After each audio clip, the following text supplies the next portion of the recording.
आज हम लोग राइबोन्यूक्लियेज ए की क्रियाविधि के अध्ययन करेंगे। राइबोन्यूक्लियेज ए अग्नाशय द्वारा स्रावित पाचक एंजाइम है। ये 124 अमीनो अम्ल से बनी हुई एक छोटी एंजाइम है। इसका अणुभार 13.7 किलो डाल्टन्स है। ये सबटिल्सन एंजाइम इस राइबोन्यूक्लियेज ए पर क्रिया करके एक पेप्टाइड बंध को विघटित कर देती है, जिससे एक उत्प्रेरक रूप से सक्रिय संकुल निर्मित होता है जो दो भागों से बना है। एक है एस पेप्टाइड जो पहले से लेकर 20 अमीनो अम्ल तक का बना होता है, तथा दूसरा है एस प्रोटीन जो 21 से लेकर 124 अमीनो अम्ल से बना होता है। दोनों घटक कई असहसंयोजी अन्योन क्रियाओं द्वारा जुड़े होते हैं।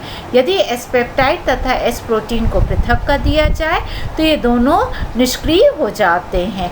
विदलित होने वाले बंध के 3 प्राइम सिरे पर पिरिमिडीन न्यूक्लियोटाइड उपस्थित होना चाहिए, तभी आरएनएज एंजाइम उस आरएनए पर क्रिया कर पाती है।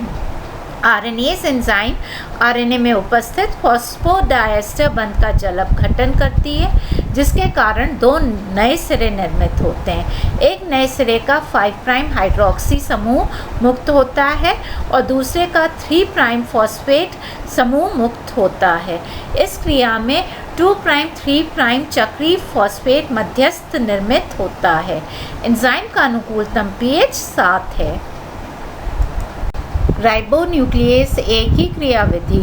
हिस्टिडीन 12 सामान्य क्षार की तरह कार्य करते हुए आरएनए के 2 प्राइम OH समूह से प्रोटॉन को ग्रहण कर लेता है, जिससे वहाँ O- निर्मित होता है, जो कि समीपस्थ फॉस्फोरस अणु पर नाभिक स्नेही आक्रमण करता है।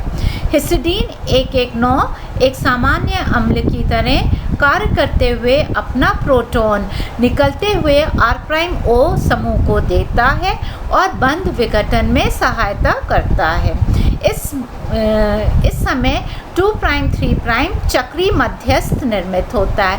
इस 2 प्राइम 3 प्राइम चक्रीय मध्यस्थ का जल अपघटन प्रथम चरण क्रिया के विपरीत दिशा में होता है, जिसमें निकलते हुए समूह के स्थान पर जल उपस्थित होता है। अतः हिस्टिडीन 12 एक सामान्य अम्ल की तरह कार्य करते हुए अपना H 2 प्राइम O को देता है, जिससे फॉस्फोरस और O के मध्य का बंध विघटित हो जाता है और जो OH समूह है वो फॉस्फोरस ग्रहण कर लेता है। इस तरह से जल अपघटित आरएनए बनता है और एंजाइम अपने सामान्य स्वरूप में पुनः आ जाती है। जो हिस्टिडीन 119 है वो सामान्य क्षार की तरह कार्य करते हुए प्रोटॉन को ग्रहण करता है। इस चित्र में राइबोन्यूक्लियेज ए की क्रियाविधि दर्शाई गई है। हिस्टिडीन 12 2 प्राइम OH समूह से हाइड्रोजन ग्रहण करके क्षार की तरह कार्य करता है।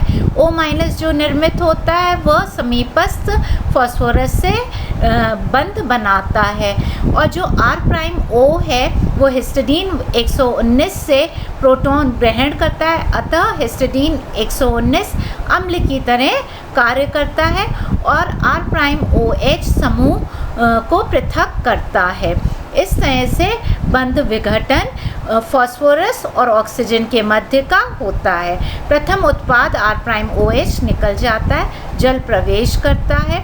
द्वितीय चरण में हिस्टिडीन 12 एक अम्ल की तरह कार्य करते हुए 2 प्राइम O को हाइड्रोजन प्रदान करता है। ऑक्सीजन और फॉस्फोरस के मध्य का बंध 2 प्राइम ऑक्सीजन और फॉस्फोरस के मध्य का बंध विघटित होता है। फॉस्फोरस जल के OH समूह को ग्रहण करता है और हिस्टिडीन 119 एक क्षार की तरह कार्य करते हुए जल से प्रोटॉन ग्रहण करता है। इस प्रकार दूसरा उत्पाद निर्मित होता है और एंजाइम अपने सामान्य स्वरूप में पुनः आ जाती है। कार्बोक्सीपेप्टिडेज ए। कार्बोक्सीपेप्टिडेज ए एक पाचक एंजाइम है जो पेप्टाइड श्रृंखला के कार्बोक्सी सिरे से पेप्टाइड आबंधों का जल अपघटन करती है। ये एंजाइम एक पॉलीपेप्टाइड श्रृंखला से बनी हुई है। इसमें 307 अमीनो अम्ल उपस्थित हैं। इसमें सबलता से जुड़ा जिंक आयन इसकी सक्रियता के लिए आवश्यक होता है। जिंक आयन एंजाइम की सतह के निकट एक खांच होती है, उसमें स्थित होता है, जहां हिस्टिडीन की 2 पार्श्व श्रृंखलाएं उपस्थित होती हैं, ग्लूटामेट की पार्श्व श्रृंखला उपस्थित होती है तथा ये जिंक आयन जल के अणु से उपसहसंयोजी आबंध द्वारा जुड़ा होता है। जिंक आयन के निकट एक बड़ी दरार होती है जहां पेप्टाइड क्रियाधार की अंतिम अवशिष्ट की पार्श्व श्रृंखला समाहित होती है। कार्बोक्सीपेप्टिडेज एंजाइम की क्रियाविधि। कार्बोक्सीपेप्टिडेज का मुख्य कार्य जल के अणु को सक्रियत करना है। इस कार्य में जिंक आयन सहायता करता है और समीपस्थ ग्लूटामेट 270 के साथ कार्बोक्सिलेट समूह के साथ मिलकर ये कार्य करता है। जिंक से बंधित जल का अणु हाइड्रोक्सिल आयन की तरह व्यवहार करता है। सक्रिय जल का अणु विघटित होने वाले पेप्टाइड बंध के कार्बोनिल कार्बन पर आक्रमण करता है। उसी समय ग्लूटामेट 270 जल के अणु से प्रोटॉन ग्रहण कर लेता है। इस प्रकार ऋणात्मक आवेशयुक्त टेट्राहीड्रल मध्यस्थ निर्मित होता है। जिंक आयन की स्थिर वैद्युत अन्योन क्रियाएं तथा आजनीन 127 की धनात्मक आवेशित पार्श्व श्रृंखलाएं इस ऋणात्मक आवेश टेट्राहीड्रल मध्यस्थ को स्थायित्व प्रदान करती हैं।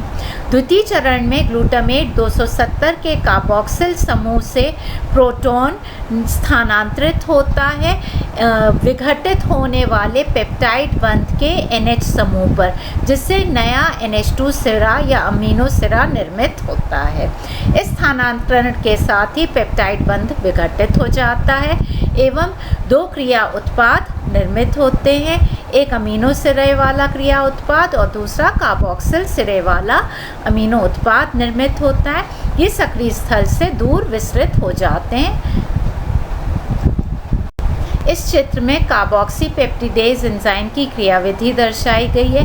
जिंक आयन और ग्लूटामेट 270 जल के अणु को सक्रियत कर रहे हैं, जिससे OH- का O कार्बोनिल समूह जो पेप्टाइड आबंध का है उसके कार्बन पर आक्रमण करता है और H जल का H ग्लूटामेट 270 ग्रहण कर लेता है। इस तरह से ऋणात्मक आवेशयुक्त टेट्राहीड्रल मध्यस्थ बनता है। इस O- को स्थायित्व आजनीन की धनात्मक आवेशयुक्त पार्श्व श्रृंखलाएं प्रदान करती हैं तथा जिंक आयन इस मध्यस्थ को स्थिरता प्रदान करता है। अगले चरण में ग्लूटामेट ने जो प्रोटॉन जल से ग्रहण किया है वो विघटित होने वाले पेप्टाइड आबंध के NH सिरे को देता है, जिससे नया अमीनो सिरा बनता है और पेप्टाइड बंध विघटित हो जाता है। जल का OH कार्बोनिल पेप्टाइड बॉन्ड के कार्बोनिल सिरे को मिलता है, जिससे दूसरा कार्बोक्सिल सिरा प्राप्त होता है।